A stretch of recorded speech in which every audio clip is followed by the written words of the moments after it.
All right, I'll be pretty brief today. I just have a couple of sites I want to show you really quick, and then we'll wrap things up. Just 1 minute.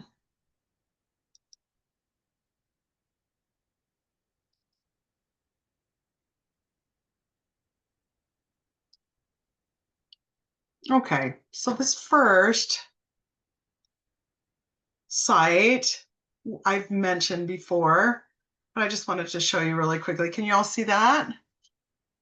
Okay, this is called Reclaim the Records. It's a great site. I'll just read you their mantra really quick. It says, we're Reclaim the Records, a new not-for-profit activist group of genealogists, historians, researchers, and open government advocates. We identify important genealogical record sets that ought to be in the public domain, but which are being wrongly restricted by government archives, libraries, and agencies. And then they file freedom of information and open data requests to get the public data released back to the public. And then if the government doesn't comply, they take them to court. And then, and this is key, I mean, it's great that they're doing this, but then they digitize everything that they win and they put it all online for free, and it's on their site right here.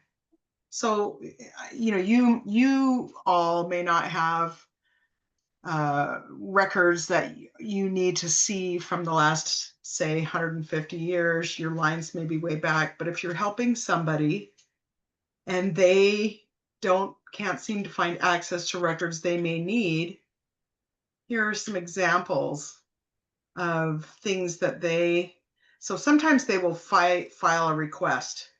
Before they take people to court, they always file a request. Here are some requests you can see under record requests. Go state by state, and you can see they'll say litigation successful or litigation not needed. Let's see, like for example, they're wrapping things up. And I'll just show you as an example, litigation successful index to New York City marriage licenses. So if you're helping somebody who may need any records from any of these states that they can't seem to find anywhere else, check here. So you'd click on their records request, and in this case, they had to litigate. And then here is the index right here. You click on it, and it's free on their site. So there are a lot of records that they have won, some 10 million records. So check here when you're helping somebody if you can't find it anywhere else. Let's see. And then they have a to-do list. And you can also submit a request. If you are finding that there are records restricted that you don't think should be restricted, you can submit a request to them. They have a long to-do list of things they want to take care of for the future. It's just spiraling because the government tends to be very stingy. Sure, there are privacy laws, but when the privacy laws have expired or the actual time frame doesn't apply and they're still restricting the records, that's when these guys get involved. So they've got the lawsuits and the requests that they've made and that they've won. And like I said, you can click and go right to the record group, and they have digitized these records. So it's really great.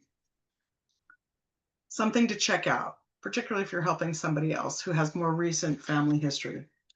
Okay, and then this website, let me go back and share. So this is Random Acts of Genealogical Kindness. And I've mentioned it before, and Angela probably has too. You can set up just a free membership. And they have a number of things, but the most important thing about this website is their volunteer directory. And again, these are volunteers. So these are people that are all over the world. I'll go to the US as an example. And let's just click on the first thing. We'll click on Massachusetts. You can see who is in any state who is willing to go and grab something for you. There are people that are willing to go to the cemetery and take a picture. They're willing to go to a courthouse. They're willing to go to a vital records, department. And in New England, a lot of records aren't at the county. They're in little villages. They have little village records. So these are people who are just, hey, we love genealogy. We're willing to help you. So if you are caught kind of in a pickle and you don't want to wait 2.5 months,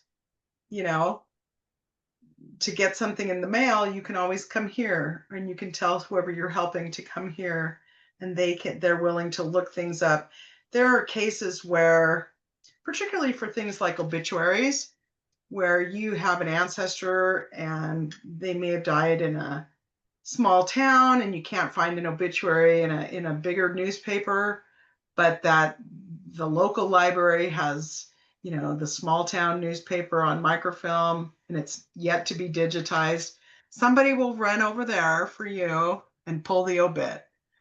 So this is a great resource. And these are the kinds of things that you just need to be aware of for those unusual circumstance when you need to get a record pulled. So I just wanted to share those two sources. Let's see.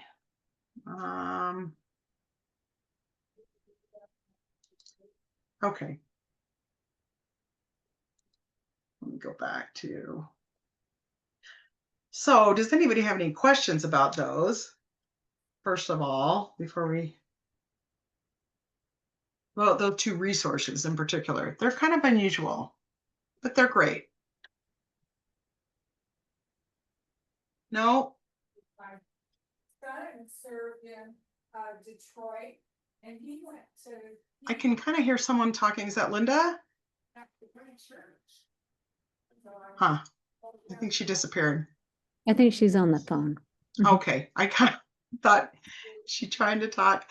Well, that's really all I wanted to do is kind of run through a few of those things that are unusual.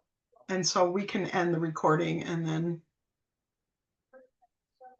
keep talking unless anybody has anything that they want to kind of bring up about these kinds of websites. There are plenty of them. There are plenty of more unusual genealogical helps out there.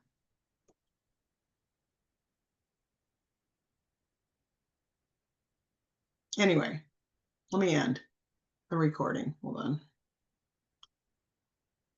Linda, we're going to wrap it up. Sorry, I had somebody at the door. No problem. Just a sec.